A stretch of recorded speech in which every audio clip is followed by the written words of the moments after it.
Hi, ഇന്ന് ഒരു evening സ്നാക്കിൻ്റെ recipe ആയിട്ടാണ് വന്നിട്ടുള്ളത്. അപ്പോൾ എങ്ങനെ ഉണ്ടാക്കാമെന്ന് നോക്കാം. ഒരു പാത്രത്തിലോട്ട് 2 കപ്പ് മൈദയാണ് ഞാൻ എടുത്തിട്ടുള്ളത്. അതിലോട്ട് നമ്മൾ ആവശ്യത്തിനുള്ള ഉപ്പും 2 ടേബിൾ സ്പൂൺ ഓയിലും ഒഴിച്ചിട്ട് കുറച്ച് വെള്ളം ഒഴിച്ചിട്ട് ഇതൊന്ന് കുഴച്ചെടുക്കണം. കുഴച്ചെടുത്ത മാവ് നമുക്കൊന്ന് മാറ്റി വെക്കാം. ഇനി ഫില്ലിങ്ങിന് വേണ്ടിയിട്ട് നമ്മൾ ഉപ്പിട്ട് വേവിച്ച് ചിക്കനാണ് എടുത്തിട്ടുള്ളത്. അത് 1 കപ്പ് 1.5 കപ്പൊക്കെ നമ്മുടെ ആവശ്യാനുസരണം എടുക്കാം. അത് ഇതുപോലെ ഒരു മിക്സിയുടെ ജാറിലിട്ടിട്ട് ജസ്റ്റ് ഒന്ന് കറക്കിയെടുക്കണം.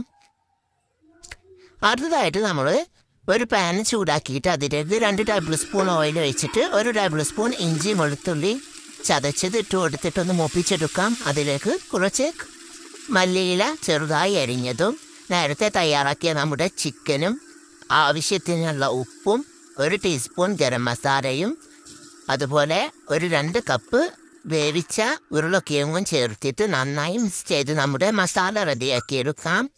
ഇനി നമ്മൾ നേരത്തെ തയ്യാറാക്കിയ ഡോ എടുത്തിട്ട് ഇതുപോലെ വീഡിയോയിൽ കാണുന്നത് പോലെ ചെയ്തെടുക്കാം. ഇങ്ങനെ മസാല ഫിൽ ചെയ്തതിന് ശേഷം ഒന്ന് റോൾ ചെയ്തെടുത്തിട്ട് ഇതുപോലെ ഓരോന്നും നമ്മൾക്ക് ഓരോ പിൻവീല് പോലെ കട്ട് ചെയ്തെടുക്കാം.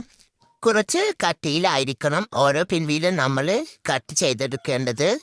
ഇപ്പം ഇവിടെ എല്ലാ പിൻവീലും ഞാൻ റെഡിയാക്കിയിട്ടുണ്ട്. ഇനി അതൊന്ന് മുക്കി പൊരിക്കാൻ വേണ്ടിയിട്ട് 1/2 കപ്പ് മൈദയോ അതിലേക്ക് ആവശ്യമായിട്ടുള്ള ഉപ്പും 1.5 കപ്പ് വെള്ളവും ചേർത്തിട്ട് ഒന്ന് കലക്കിയെടുക്കണം. ഇതിലിട്ട് ഓരോ പിൻവീലും മുക്കിയതിന് ശേഷമാണ് നമ്മൾ എണ്ണയിലൊക്കെ ഇടുന്നത്.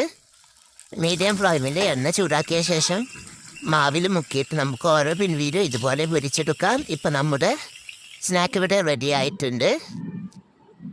മറ്റൊരു വീഡിയോയുമായി കാണുന്നത് വരേക്കും ബായ്.